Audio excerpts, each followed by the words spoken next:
up, everybody? It's your boy the Kryptonian Satan here, bringing you a review for One Piece chapter 269. And this is a fairly simple chapter, but that ending was anything but simple, man. Are you kidding me? So the snake ate Nami and Gan Fall and Pierre, the bird, and Aisa. Like, that was interesting because for a moment when that happened, I was like, there we go. The team up is taking place, and that's not actually what happened. For a moment, they're on the same page. They're like, Nami, Aisa, yada, yada, yada. And that's when takes advantage, uses the iron sword that he's got that is basically like a whip, and basically cuts the hell out of Zoro and Wyper, takes him out in one shot. Very, very, very good right there. Now, the reason why I thought that that was good was I'm looking at it, and it's something that you weren't expecting as a reader, okay? You got this false sense that maybe things would kind of turn around, you know, because once again, we see Zoro taking on some type of captain duties. He's fighting for Chopper's well-being.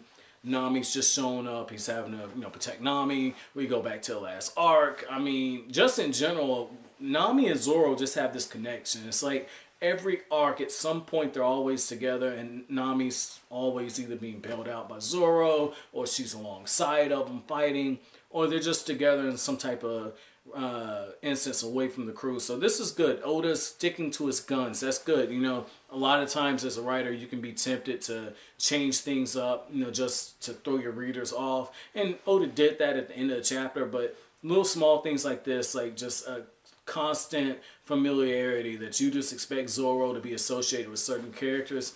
I like this. And, I thought maybe Nami would kind of be reunited with Luffy. And I'm still thinking that because when Luffy grabs the rock and he's digging into the side of wherever he's at, the next panel over, we see the snake and the snake is reacting. And that's not done by mistake. Again, Achiro Oda and just mangaka, period. I keep telling you guys, if you don't pay attention to the panel placements and just look for the small details, like stuff like how they're aligned next to each other, because that's coming off like a huge red flag right there. So other notes that are taken on in this chapter, like I said, it's a fairly simple chapter, not much to go off of as far as story progression, pacing.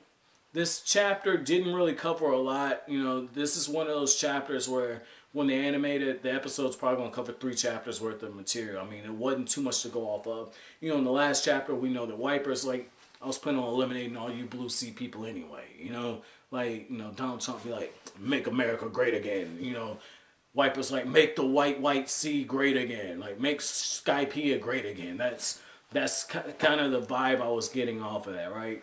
And the refusal to listen, the stubbornness, like, I'm not saying that's Donald Trump, I'm just saying, like, elections coming up, so, by the time you guys see this, either Donald or Hillary or one of the third-party candidates, more than likely not one of the third-party candidates, one of them's going to be in office. No political talk, by the way, that's not what this channel's for, but the thing is I'm not comparing them to that, I'm just saying, like, if you just look at it, there's a huge prejudice by Wyper that could get in his way. And that's something that's a little alarming because he is a leader and you can't have that stubbornness as a leader. And yet we see a little bit of concern on the part of Wyper. And I mean, that just shows that, like, when he sees Aisa, that he does care. He did give him a bit of a hard time earlier on. So that was nice to just see that gradual change take place and to be able to see it on the paper.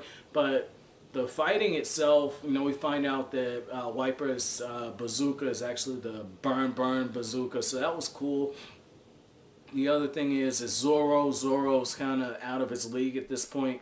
Once again, we see the stubbornness on Wyper's part when Gan Fall's trying to talk to him. He's not really hearing him out. He's like, you and Enryu are the same people. And I thought that was interesting that he just lumps them in. Yes, they're former commies. They do share that. But just seeing that whole thing unfold and how he doubles down on his beliefs, that was a little disheartening. I'm a big believer that, we as people, we have to come together and understand that while we're different, we still are working towards the same thing. We might not see it, but there's there's a greater good that we as people should be working towards. You know, we have to be united for that. So seeing Wyper just so ignorant at this point, and Gan Fall trying to be the voice of reason, it's like the older generation trying to reach out to the younger generation, like, don't make the mistakes I did. And at some point, you know, Gan Fall made those mistakes. We all do. So that was cool just to see how Oda's using different moments of conflict and teaching moments. You know, a lot of times when people are so emotional, you can't reach them. They don't listen to reason. And that's exactly what's taking place in this. So overall, very good chapter. You know, Conis and her father, that was a little bit of the humor, because Conis' father is just like, I'm going to blow the horn and they're going to hear me. And it's just like, you just told everyone exactly where you are. That's not the smartest thing to do. You are not a combatant, so why would you do that? Like, you're a big dummy. Like, what the hell are you thinking? That's exactly what I was thinking at that point. And then you got Conis, and she's over Sanji's body and Usopp's body. I promise you, right, when Conis was like, I'm going to do my best to take care of you, I expected Sanji to just pop up and be like, take care of me, baby. Like, that's what I was expecting, man. So, pretty good chapter. Like I said, fairly simple. Chapter question for you all is, did you think at this point Luffy was inside of the snake? Did you think that? Because I think he's inside the snake, man. He's got to be inside the snake. Like the panel placement. Like, get the fuck out of here, Oda. As I said, maybe it's, you know, Naruto collection, so maybe I'm just thinking back to the Chunin exams. But I do know Kishimoto ripped some stuff off from One Piece, so it just is what it is. Even though that actually came out after the fact, I believe. So, as always, guys, if you like anything I had to say, hit that like button, comment, rate, subscribe, share. Follow me on the social media. As always, thank you for watching. Have an awesome day.